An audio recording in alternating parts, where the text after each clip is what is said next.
In this video, we're testing the proof of this emerging spirit. What's going on, y'all? My name is Sean Taylor, a journey on this trip called life, passing through, share some tips, tricks, and tools we can all use to really help us gain clarity and find direction in our lives. And in this video, we're diving into the process of fermentation. Now, this process of fermentation is a two-part process. We have putrefaction and fermentation. But before we explore these some more, let's recap the steps that we've gone through to get to where we're at now. First, we went through a calcination process where we used our mind and focused our thoughts, and we burned away that false ego. We burned away those limiting beliefs, and we took these ashes and we submerged them in the waters of our subconscious and emotions through the process of dissolution. After the process of dissolution, we took out our sifting pans and started separating away all that sediment and collecting those gold nuggets that we want to bring forward. And after we went through a separation process, we started bringing this all together in the process and step of conjunction. We started aligning our thoughts with our feelings, with our actions. And then this process, fermentation, is where a new spirit begins to emerge. We're starting to give birth to a new self. And that process, it takes part in two parts. We have that sediment that we discarded, those limiting beliefs that no longer serve us. We threw them on the scrap heap, the compost pile, and we allowed them to break down. And this is where we might face a little challenge. This is where that ego will try to rise back up and take back control. This is a second purification process where we use an internal fire to burn away the rest of that ego. Because when we go through this conjunction process and go into this fermentation process, we might not notice the changes happen right away. And the ego banks on that because we're taking those new actions. We're moving forward with new emotions, and we have a new thought process that, well, we're living a new life, but we may not see the changes happen right quick. And the ego banks on that so it can take back that power. It tries to lure you back into those old habits so it can reclaim that driver's seat. Because that ego doesn't want to be burned away, and you have it on that scrap heap, on that compost pile, it begins to putrefy, it begins to rot. Much like how that fermentation process, you have grapes. And you may not see anything on the surface, but that spirit is emerging as those grapes rot. You throw that sediment of those limiting beliefs and those things that you don't want anymore in your life, you throw that on the compost pile, and it doesn't look like it's doing anything. But through that putrefaction and death process, new life begins to emerge. That dirt and the microbes begin to break it down and gives it nutrition for what's coming up next. Through this death process of the ego, it begins to birth new life. And because we may not see all the things that happen instantly, our culture is obsessed with 10-second, well, I wouldn't even give it 10 seconds anymore. The attention spans are shot, but we expect immediate results.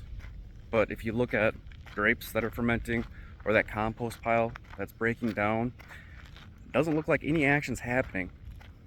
And because we're taking these new actions and not receiving these new results, well, that's where the ego tries to latch on, saying nothing's happening, come on back to where it was before, and it lures us back into these old habits. But even if we do go back into these old habits, they're not the same anymore. They don't scratch that itch. And they don't scratch that itch because we've went through the previous purification steps. We know that something's different. It doesn't feel right, and our actions aren't aligned.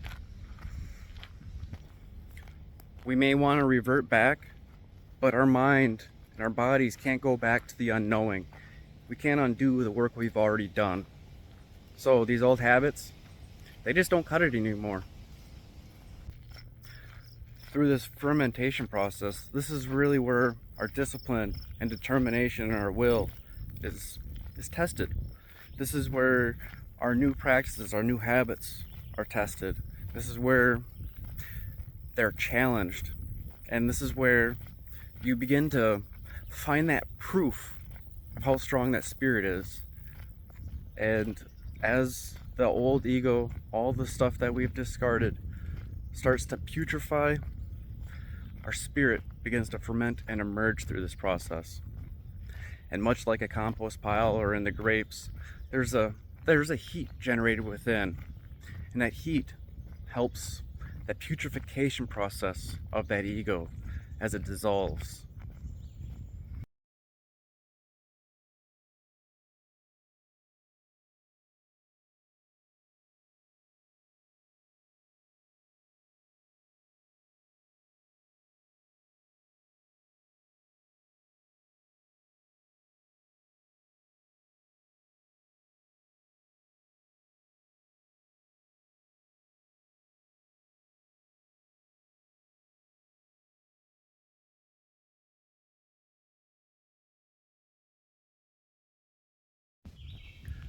This stage is a test of your will and your spirit. It is a test of your faith that as this old self dies, a new one is being born. Through the death of one gives the birth of another. And this can lead into our next step of distillation, where we turn up that fire so that way the spirit can separate from this sediment. It can separate from the dross. And it's the process of distillation where that spirit rises up and it condenses. But before we get too far, because that's the next video, let's review a little bit of what we talked about. So this fermentation process is a two-part process. We have the putrefaction and fermentation.